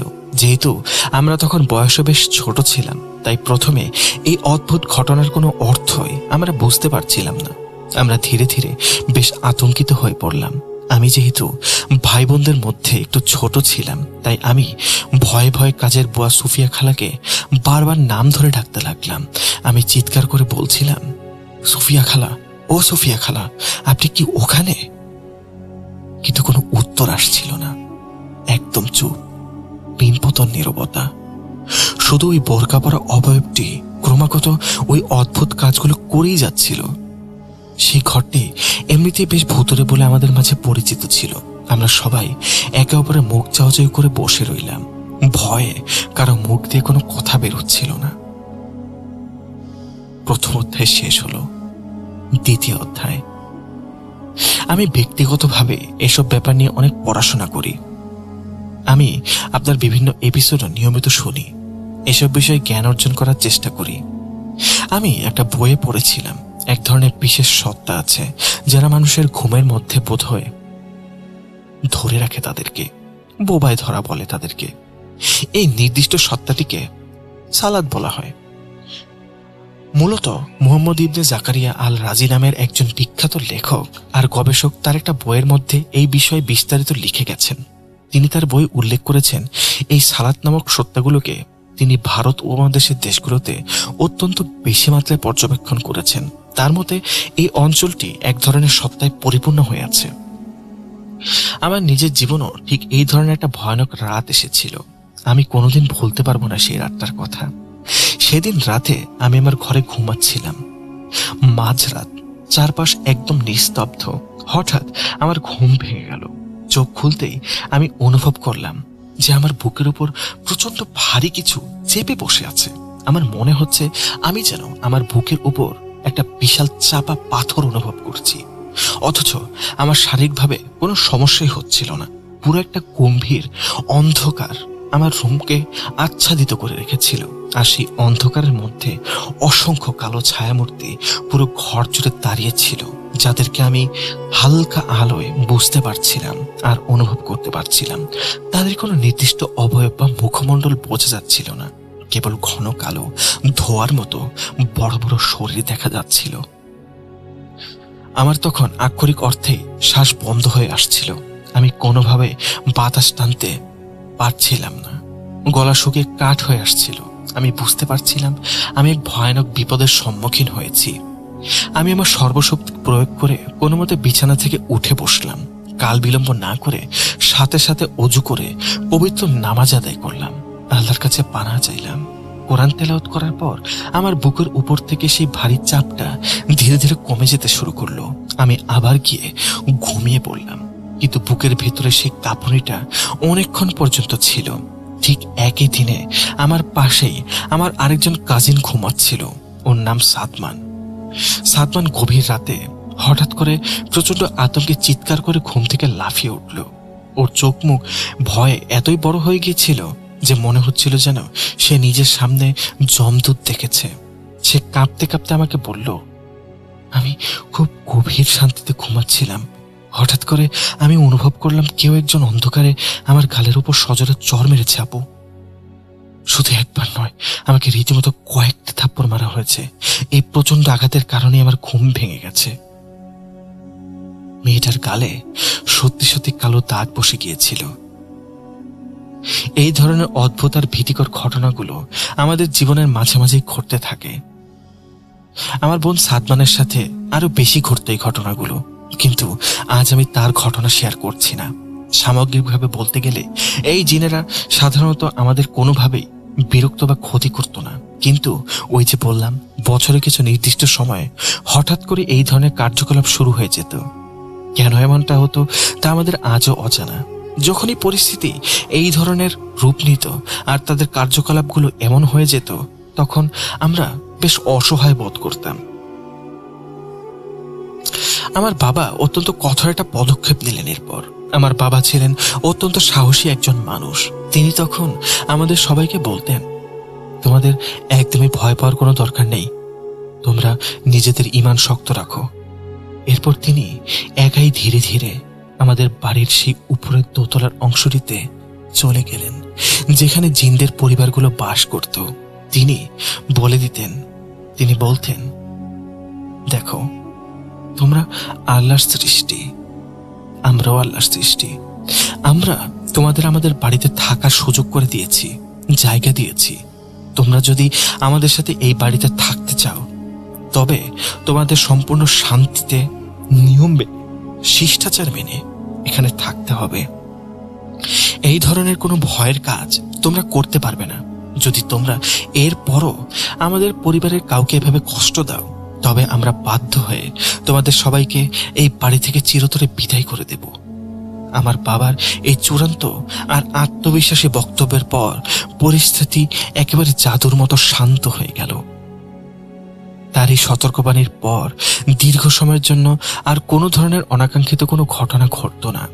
পুরো বাড়িতে অদ্ভুত প্রশান্তি বিরাজ করত, যেন কিছুই হয়নি, এমন একটা ভাব। আপনারা হয়তো অবাক হবেন শুনে, কিন্তু আজকের এই দিন পর্যন্ত আমাদের সাথে এই ধরনের ঘটনাগুলো মাঝে মাঝেই ঘটে চলেছে। এই ঘটনাগুলো আমাদের এই বর্তমান বাড়িতেও ঘটে। আমরা আজও ঠিক সেই একই বাড়িতে বসবাস করছি, কারণ আমাদের পরিবার পুরো ব্যবসার কেন্দ্রবিন্দু এই বাড়ির সঙ্গেই যুক্ত। তাই এই স্থানটির পরিবর্তন করা আমাদের পক্ষে মোটেও সম্ভব নয়।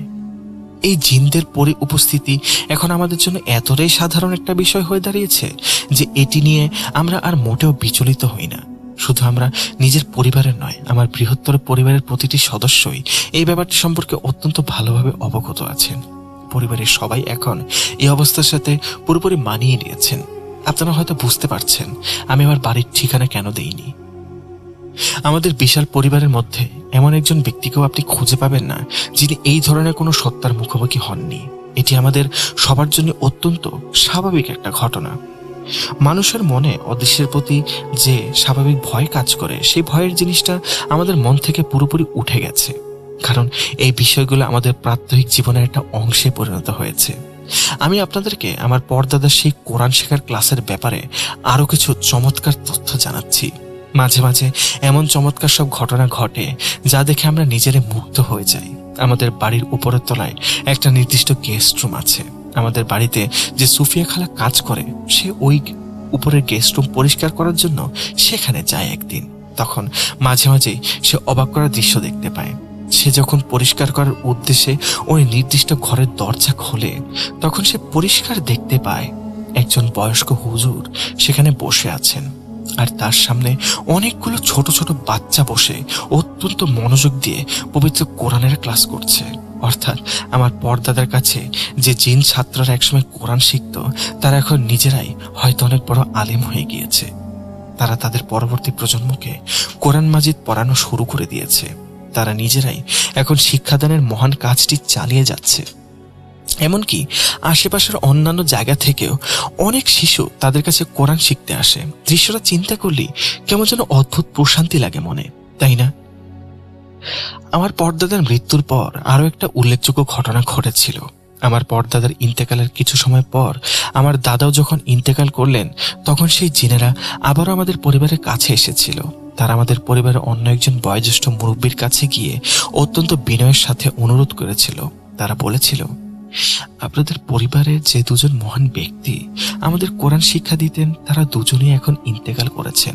এখন যদি আপনি দয়া করে আমাদের কোরআনের শিক্ষাটা দেন, তবে আমাদের জন্য খুব ভালো হতো। আমরা আপনাদের পরিবারের কাছেই শিখতে চাই। কিন্তু আমাদের সেই মুরব্বী অত্যন্ত বিনয়ের সাথে তাদের এই প্রস্তাব সরাসরি প্রত্যাখ্যান করেছিলেন। তিনি অত্যন্ত বিনম্র স্বরে তাদেরকে বলেছিলেন, দেখুন, আমার ভেতরে ততটা তাকওয়া বা পরহেজগারি নেই, যতটা থাকলে আমি আপনাদের মতো অধিকার সত্তাদের কোরআন শেখাতে পারি। এই কাজের জন্য যে পবিত্রতার জ্ঞান প্রয়োজন তাও আমার নেই। তাই আমি আপনাদের এই অনুরোধ রক্ষা করতে পারছি না। আমি আমার হাত তুলে নিচ্ছি, আমাকে ক্ষমা করবেন। ঠিক এইভাবেই আমাদের বাড়িতে প্রতিনিয়ত কোনো না কোনো অদ্ভুত ঘটনা ঘটতে থাকে। আমি যখন অনেক ছোট ছিলাম, তখন আমিও প্রথমে এই কথাগুলো পুরোপুরি বিশ্বাস করতে পারতাম না। আমার মনে হতো পরদাদার কাছে যিনারা কোরআন শিখতে আসতো, এগুলো হয়তো নিছকই কিছু লোককথা। আমি ভাবতাম মানুষের মুখে মুখে এই ঘটনাগুলো বংশ পরম্পরায় চলে আসছে, আর মানুষ এগুলোকে সত্যি বলে ধরে নিয়েছে। কিন্তু আমার এই অবিশ্বাস সম্পূর্ণভাবে দূর হয়ে যায় একটা বিশেষ ঘটনার পর। আমাদের পরদাদারা ঝিনাইদহের এক গ্রামে বাস করতেন। এই গ্রামের একটা ঘটনা আমি শেয়ার করছি। সেই গ্রামে অবসরপ্রাপ্ত সেনাবাহিনীর একজন লোক ছিলেন তখন। সেই লোকটা নিজেও অত্যন্ত ধর্মপ্রাণ মুসলিম ছিলেন। একদিন গ্রামে ঘুরতে আসা এক যুবক তাকে প্রশ্ন করেছিল। যুবকটি বলেছিল, চাচা, এই গ্রামের অতীত ইতিহাস সম্পর্কে কিছু বলুন তো। দেশভাগের আগে এই এলাকার পরিবেশ কেমন ছিল? এখনকার মানুষের মধ্যে পারস্পরিক ভালোবাসা কেমন, যেমনটা আগে ছিল? সেই মুরব্বী অত্যন্ত আবেগপ্রবণ হয়ে গ্রামের পুরনো স্মৃতিগুলো বলছিলেন, সবকিছু সুন্দর বিবরণ দিচ্ছিলেন। কথা বলতে বলতে এক পর্যায়ে সেই মুরব্বী বললেন, আমাদের এই গ্রামে আগে একটি অত্যন্ত সম্মানিত পরিবার বসবাস করত। তাদের সবাই সুলাইমানি পরিবার বলে চিনত। এই পরিবারের প্রধান ছিলেন দাদা সুলাইমান। তিনি আরো বলেন, এই সুলাইমানি পরিবারটি পুরো গ্রামে অত্যন্ত সুপরিচিত আর বিখ্যাত ছিল একটা বিশেষ কারণে। গ্রামের সবাই জানতো তাদের সাথে জিনদের একটা নিবিড় যোগাযোগ আছে আর তাদের বাড়িতে জিনের বসবাস আছে। সেই মুরব্বী অত্যন্ত জোর দিয়ে বললেন, আমরা যখন ছোট ছিলাম তখন আমরা ভয়ে তাদের বাড়ির আশপাশ দিয়ে হাঁটতাম না। আমরা ওই রাস্তাটি এড়িয়েই চলতাম। তিনি নিজে একজন সাধারণ গ্রামবাসী হওয়া সত্ত্বেও অত্যন্ত স্পষ্টভাবে আর খোলাখুলিভাবে কথাগুলো বললেন। তিনি বললেন, আমি এই সত্যটি মন থেকে বিশ্বাস করি আর মেনে নেই। ওই পরিবারের কাছে অবশ্যই এই ধরনের অতিপ্রাকৃত কোনো সত্তা বা জিন ছিল। এই কারণেই আমাদের পরিবারের বড়রা সবসময় আমাদের কঠোরভাবে নিষেধ করতেন আমরা যেন কোনোভাবেই ওই পরিবারের কাউকে বিরক্ত না করি। তারা আমাদের শিক্ষা দিতেন যে ওই পরিবারের মানুষদের সবসময় সর্বোচ্চ সম্মান করতে হবে। এইভাবে গ্রাম জুড়ে তাদের একটা আলাদা সম্মানের ভীতি কাজ করত। যখন আমি নিজে ওই মুরব্বীর এই দীর্ঘ আলোচনার কথা জানলাম আর তার মুখে আমাদের পরিবারের নাম শুনলাম, তখন আমার মনের ভেতর সমস্ত সন্দেহ নিমিষেই দূর হয়ে গেল। সেই মুহূর্তে থেকেই ওই জিনদের অস্তিত্বের ব্যাপারে আমার মনে 100% দৃঢ় বিশ্বাস জন্ম নিল। এরপর থেকে আমি নিজে উদ্যোগী হয়ে ওই জিনদের ব্যাপারে আরো অনেক জানার চেষ্টা করলাম। যদিও আমার পরিবারের অন্যান্য সদস্যরা এই বিষয়ে খুব একটা উৎসাহিত করতেন না আমাকে, কিন্তু আমার নিজের প্রবল আকর্ষণের কারণে আমি বিভিন্ন ইসলামিক বই পড়তে শুরু করি। আমি পড়াশোনা করে জানতে পেরেছি জিনদের বেশ কয়েকটি প্রকারভেদ আছে। মূলত 4 ধরনের জিনের কথা আমি বইপত্রে পড়েছি। আমি বুঝতে পেরেছি এই 4 ধরনের জিনের মধ্যে কয়েক প্রকারের জিনই আমাদের এই বাড়িতে দীর্ঘদিন ধরে বসবাস করছে। বর্তমানে এই বিশাল মূল বাড়িটিতে মূলত আমি আর আমার বাবা মা বসবাস করছি। কিন্তু আসল বিষয়ের ব্যাপারটি হলো, জিনদের উপস্থিতি যে শুধু আমাদের এই প্রধান বাড়িতেই সীমাবদ্ধ তা কিন্তু একেবারেই নয়। যে আমি আগেও বলেছি, আগে যখন আমরা একটা বিশাল যৌথ পরিবারে বসবাস করতাম তখন আমার যে চাচা বা চাচাতো ভাইয়েরা আমাদের সাথে থাকতেন, তারা সময়ের প্রয়োজনে নিজেদের জন্য আলাদা সুন্দর বাড়ি কিনে সেখানে শিফট হয়ে গেলেন এবং সেখানেও সেই জিনগুলো চলে গেল। এই মূল বাড়িতে যে ধরনের কার্যকলাপগুলো ঘটত, হুবহু একই ধরনের ঘটনা তাদের নতুন বাড়িগুলোতেও নিয়মিতভাবেই ঘটত। আমি আপনাদেরকে আমার এক চাচার বাড়ির ঘটনার কথা বলি। আমার এক চাচা যখন এই বাড়ি ছেড়ে তার নিজের নতুন কেনা বাড়িতে শিফট করলেন, তখন আমাদের বাড়ির জিনরা একটা অংশ সেই চাচাদের বাড়িতে চলে গেল। তাদের ওই নতুন বাড়িতে প্রায় এমন অদ্ভুত সব ঘটনা ঘটতে থাকে যে সাধারণ মানুষের পক্ষে বিশ্বাস করা খুব কঠিন। একদিনের ঘটনা বলছি। আমি কোনো একটা বিশেষ দরকারে আমার চাচার ওই নতুন বাড়িতে গিয়ে উঠলাম। আমি নিশ্চিত ছিলাম যে বাড়িতে কেউ না কেউ আছে। আমি দরজার সামনে দাঁড়িয়ে কলিং বেল বাজালাম। ঢং ঢং শব্দ হলো। আমি পরপর 2-3 বার বেল বাজালাম, কিন্তু কেউ দরজা খুলল না। এরপর আমি যখন আরো 1-2 বার, মোট 5 বারের মতো বেল বাজালাম, তখন ভেতর থেকে একটা গলার আওয়াজ ভেসে এলো। আওয়াজটি হুবহু আমার এক কাজিনের গলার আওয়াজের মতো। ওর নাম তারিক ভাইয়া। সেই আওয়াজটি আমাকে স্পষ্ট ভাষায় বলল, বাসায় এখন কেউ নেই, তুমি এখন ফিরে যাও। আমি একটু অবাক হলাম, কিন্তু যেহেতু তারিক ভাইয়া নিজে বলছে তাই আমি আর কোনো প্রশ্ন করলাম না। কিন্তু অবাক লাগলো, তারিক ভাই বাসায় আছেন, আবার বলছেন বাসায় কেউ নেই। আমি এসব চিন্তা করতে করতে নিজের বাড়িতে ফিরে এলাম। কিন্তু আমি যখন নিজের বাড়িতে এসে পৌঁছালাম তখন আমার চোখ কপালে ওঠার উপক্রম হলো। আমি দেখলাম আমার সেই তারিক ভাইয়া, যার গলার আওয়াজ আমি মাত্র কয়েক মিনিট আগে চাচার বাড়িতে শুনে এসেছি, সে আমার বাড়ির বসার ঘরে খুব স্বাভাবিকভাবে বসে আছে, আর সে অনেকক্ষণ ধরেই এখানে। আমি তখন বুঝতে পারলাম চাচার বাড়িতে আমাকে ভেতর থেকে যে আওয়াজটি উত্তর দিয়েছিল সেটা আসলে আমার ভাইয়া ছিল না, সেটি ছিল ওই জিনদেরই কাজ। তারা আমার ভাইয়ের কণ্ঠস্বর নিখুঁতভাবে নকল করে আমাকে উত্তর দিয়েছিল। এছাড়াও চাচার ওই নতুন বাড়িতে প্রায় সময় বিভিন্ন ঘরে কালো ছায়ামূর্তি ঘুরে বেড়াতে দেখা যেত। একবার ভাবুন তো, নিজের কাছের মানুষের গলায় অদেখা কারো কথা শুনলে কেমন লাগতে পারে। আমার আরেকজন ভাইয়া আছে, সে আমাকে তার জীবনের একটা অত্যন্ত চমৎকার আর বিস্ময়কর অভিজ্ঞতার কথা জানিয়েছিল। সে আমাকে বলেছিল, আমি যখন বয়স অনেক ছোট ছিলাম তখন আমি প্রায়ই আমাদের বাড়ির উপরের দোতলায় সেই ফাঁকা অংশটিতে চলে যেতাম। সেখানে গিয়ে আমি অত্যন্ত মনোযোগ দিয়ে মাওলানা তারিক জামিল সাহেবের এবং অন্যান্য বড় ইসলামিক স্কলারদের বয়ান শুনতাম। আমার ওই ভাইয়া আমাকে আরো বললেন, আমি যখন সেখানে একা একা বসে পবিত্র বয়ানগুলো শুনতাম তখন হঠাৎ করে সেখানে অত্যন্ত বয়স্ক হুজুর আমার পাশে শান্ত হয়ে বসে পড়তেন। তিনি দেখতে একেবারেই একজন সাধারণ বৃদ্ধ মানুষের মতো ছিলেন, কিন্তু আশ্চর্যের বিষয় হলো তার পায়ের নিচে কোনো অংশ আমি দেখতে পেতাম না। মনে হতো তার শরীরটা যেন শূন্যে ভাসছে। আমি যতক্ষণ সেখানে বসে আমার চা পান করতাম আর মনোযোগ দিয়ে সেই ইসলামিক বয়ান শুনতাম, ততক্ষণ ওই মানুষটি, বয়স্ক মানুষটি, হুজুরটি অত্যন্ত শান্তভাবে আমার পরম শ্রদ্ধার সাথে আমার পাশে বসেই পুরো বয়ানটি খুব মনোযোগ দিয়ে শুনতেন। তিনি আমাকে বিন্দুমাত্র বিরক্ত করতেন না।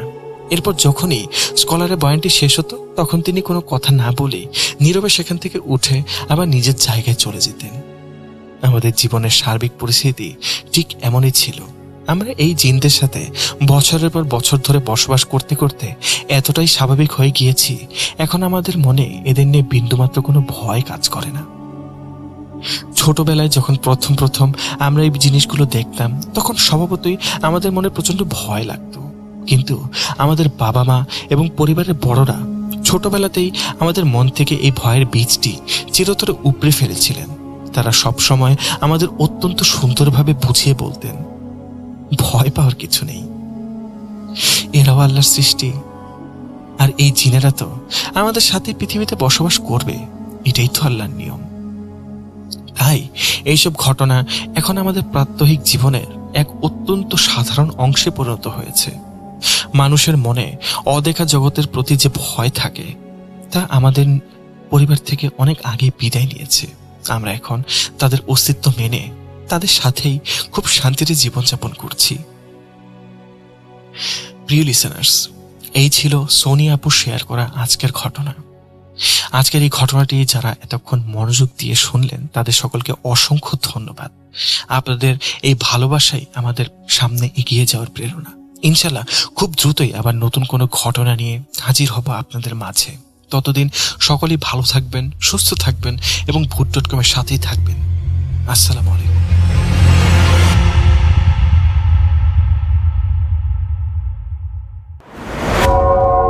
আবারও রাতের আঁধারে ভয়ের রাজ্য ফুঁড়ে ফিরেছি সেই পুরনো সুরে। বিশ্বাস করা বা না করা আপনার ব্যাপার, but the old music comes alive. Voot.com. The fear returns with Russell. Welcome back. আপনাদের সবাইকে স্বাগত জানাচ্ছি আমি রাসেল। আশা করছি আপনারা সবাই ভালো আছেন, ভালোর দলে আছেন। আমিও ভালো আছি আর ভালোর দলে আছি। ইমেইলের পরে একটি অডিও ক্লিপ শুনলাম, এবার আরও একটি অডিও ক্লিপে যাব। আশা করছি এটিও শুনবেন। প্রথম থেকে শেষ পর্যন্ত সাথেই থাকবেন। চলুন শুরু করা যাক। আসসালামু আলাইকুম রাসেল ভাই, আশা করি ভালো আছেন আর আপনি সবসময় ভালোর দলেই থাকেন। আমার নাম সাকিব আল ফাহিম, আমি ময়মনসিংহ থেকে বলছি। আমি আপনার একজন অনেক বড় ভক্ত। আজকে আমি যে ঘটনাটি শেয়ার করব সেই ঘটনাটি আমার নিজের সাথেই ঘটে গিয়েছিল। ঘটনাটি ঘটেছিল 2022 সালের ডিসেম্বর মাসে, শীতের দিকে। তখন আমাদের স্কুলের বার্ষিক পরীক্ষা শেষে আমরা গ্রামের বাড়িতে বেড়াতে যাই। সেখানেই মূলত আমার সাথে সেই ঘটনাটি ঘটেছিল। তো আমি বরাবরই ভূত নিয়ে একটু আগ্রহী। আমি আপনার প্রতিটি ভূত.com-এর এপিসোড শুনবো। তাই সবসময় মনে হতো আপনার সাথে একটি ঘটনা পাঠাবো। তাই সবসময় আমার বড় ভাইয়া বা যাকে পেতাম জিজ্ঞেস করতাম তাদের সাথে কোনো এরকম প্যারানর্মাল ঘটনা ঘটেছিল কিনা। তো আমি সবসময় এরকম ঘটনা কালেক্ট করার চেষ্টা করতাম। তো মূল ঘটনায় আসি। যেদিন ঘটনাটি ঘটেছিল সেদিন মূলত আমরা আমাদের গ্রামের 4-5 জন কাজিন মিলে আমরা আমাদের বাড়ির বারান্দায় বসে ভূত.com-এর একটি শো শুনছিলাম। হঠাৎ করে আমার মনে আসলো, আপনার আগে একটা ঘটনা বলা দরকার। আমাদের বাড়ির সাথেই আমার দূর সম্পর্কের একটা দাদু থাকতো, ওনাকে আমরা সবাই দাদু বলেই ডাকতাম। তো তখন আমি সবাইকে বলি যে সেই দাদুর কাছে কোনো ঘটনা থাকতে পারে, এরকম প্যারানর্মাল ঘটনা। কারণ আমি ছোটবেলায় শুনেছি সেই দাদুকে নাকি একবার জিনে আসর করেছিল, অনেক সমস্যা হয়েছিল। তো আমি এটা জানার জন্য সবাইকে বলি যে দাদুকে জিজ্ঞেস করলে হয়তো বা কোনো এরকম ঘটনা কালেক্ট করা যাবে। তো সবাই সম্মতি প্রকাশ করে সবাই মিলে আমরা দাদুর কাছে যাই। তো দাদুকে গিয়ে জিজ্ঞেস করি, দাদু তোমার সাথে কি কোনো এরকম প্যারানর্মাল বা এরকম ভূত জিনের ঘটনা ঘটেছিল কিনা? তো দাদুর মুখটা কেমন যেন একটু কালো হয়ে যায়, একটু কেমন যেন অস্বাভাবিক দৃষ্টিতে আমার দিকে তাকিয়ে থাকে। আমরা বরাবরই দাদুকে একটু ভয় পেতাম, তাই আমরা সব কাজিন মিলে চলে আসি। সবাই একটু আপসেটই হয়েছিলাম, ভেবেছিলাম কোনো ঘটনা পাবো, কিন্তু দাদু ঘটনা বলতে চাচ্ছিল না। তো আমরা এসে ঘটনা প্রণয় আমরা সেখানে মনে করেন সেই ভূত.com শুনতেছিলাম। তো আমরা সেই রাতে খাওয়া দাওয়া শেষ করে সবাই যার যার ঘরে ঘুমিয়ে যায়। আমি যেখানে ঘুমিয়েছিলাম সে খাটে শুধু আমি একাই ঘুমিয়েছিলাম। তো আনুমানিক রাত 10টা সাড়ে 10টার সময় আমরা ঘুমিয়ে পড়ি। গ্রামে মূলত 10টা সাড়ে 10টায় অনেক রাত। তো রাতে কয়টা বাজে আমার ঠিক জানি না, হঠাৎ করে আমার ঘুম ভেঙে যায়। চারপাশে প্রচন্ড গরম লাগছিল আমার। শীতকালেও যে এতটা গরম লাগতে পারে আমার আসলে রাসেল ভাই আপনাকে বিশ্বাস করাতে পারবো না। মনে হচ্ছিল চারপাশে ফুটন্ত পানি, এরকম বাষ্প উঠছে, এরকম প্রচন্ড গরম লাগছিল। তখন আমি চোখ মেলে তাকানোর পর আমি যা দেখতে পাই তা আসলে রাসেল ভাই কোনো নর্মাল মানুষ বিশ্বাস করতে পারবে না, এক্সপিরিয়েন্স করতে চাইবে না। এতটা ভয়ঙ্কর জিনিস আমার জীবনে ঘটেছে। আমি দেখতে পাই সেই দাদু আমার সামনে ঝুলে রয়েছে, মনে করেন আমার দিকে তাকিয়ে রয়েছে ভয়ার্ত দৃষ্টিতে, ক্ষত বিক্ষত, মনে করেন গালগুলো কেমন যেন একটু কালচে দাগ মনে হয় পুড়ে গিয়েছে এরকম। তো আমার দিকে তাকিয়ে একটি অস্বাভাবিক হাসি দেয়। সেই হাসিটি দেখে আমি এতটাই ভয় পেয়েছিলাম রাসেল ভাই, প্রচন্ড ভয় পেয়েছিলাম। তখন আমি উঠার চেষ্টা করছিলাম বিছনা থেকে, কিন্তু আমার হাত পা একটুকু নড়াচড়া করতে পারছিলাম না। তখন হঠাৎ করে আমাকে আরো প্রচন্ড ভয় দেখিয়ে সে দাদু একটি হাসি দেয়। সে হাসিটি আমার হাতটা একবারে শুকিয়ে যায়, এত ভয়ঙ্কর একটা হাসি দিয়ে দাদুটি আমার কাছে বলে, শুনবি ভূতের গল্প? তখন আমি প্রচন্ড জোরে একটি চিৎকার করে আমি তখন সেন্সলেস হয়ে পড়ি। তো সকালে দুপুর 12টার দিকে আমার ঘুম ভাঙে, দেখি আমার আব্বু আম্মু পাশে বসে রয়েছে। তখন আমার শরীরে প্রচন্ড জ্বর ছিল। তো 2-3 দিন পর আমার জ্বর সেরে ওঠে। আমি সবাইকে আমার ঘটনাটি বলি। সবাই বলে যেটা হয়তো বা কোনো স্বপ্ন দেখেছিল বা এরকম কিছু, কিন্তু আমি জানি আমি কি দেখেছি। কারণ আমার স্পষ্ট মনে আছে আমি তখন সেই দাদুকেই দেখেছিলাম। তখন থেকে আমি সেই রাতের কথা কখনো ভুলতে পারি না। কখনো আমি পর থেকে আমি একা শুতে পারি না। তারপর থেকে আমি সবসময় সেই দাদুকে একটু এড়িয়েই চলতাম, প্রচন্ড ভয় পেতাম দাদুকে। আর রাসেল ভাই এরকম ঘটনা যার সাথে ঘটে সেই বুঝে ঘটনাটি কেমন ভয়ঙ্কর। তো বিশ্বাস করা না করা এটা সম্পূর্ণ নিজের ব্যাপার রাসেল ভাই। তো এই ছিল আমার ঘটনা। ভালো লাগলে সবার কাছে শেয়ার করবেন। এছাড়া আমার কাছে আরো কয়েকটি ঘটনা রয়েছে, আমার মামার সাথে ঘটেছে। যদি ভালো লাগে তাহলে আমি শেয়ার করব সকল লিসেনারদের। আসসালামু আলাইকুম। ভূত.com দীর্ঘজীবী হোক। Welcome back. আপনাদের সবাইকে স্বাগত জানাচ্ছি আমি রাসেল। আশা করছি আপনারা সবাই ভালো আছেন এবং ভালোর তলে আছেন। আমিও ভালো আছি আর ভালোর তলেই আছি। বিদায় নেবার সময় হলো। আশা করছি আজকের এই এপিসোডটি আপনাদের ভালো লেগেছে। যদি ভালো লাগে অবশ্যই কমেন্ট সেকশনে জানিয়ে দেবেন। আর যদি খুব বেশি ভালো লাগে তাহলে আমাদের এই এপিসোডটি শেয়ার করবেন আপনার কাছের মানুষের সাথে। আজ এ পর্যন্তই, কথা হবে আবারও খুব দ্রুত। সেই পর্যন্ত সবাই ভালো থাকুন, সুস্থ থাকুন, মোস্ট ইম্পর্টেন্টলি ভূত.com এর সাথে থাকুন। আল্লাহ হাফেজ।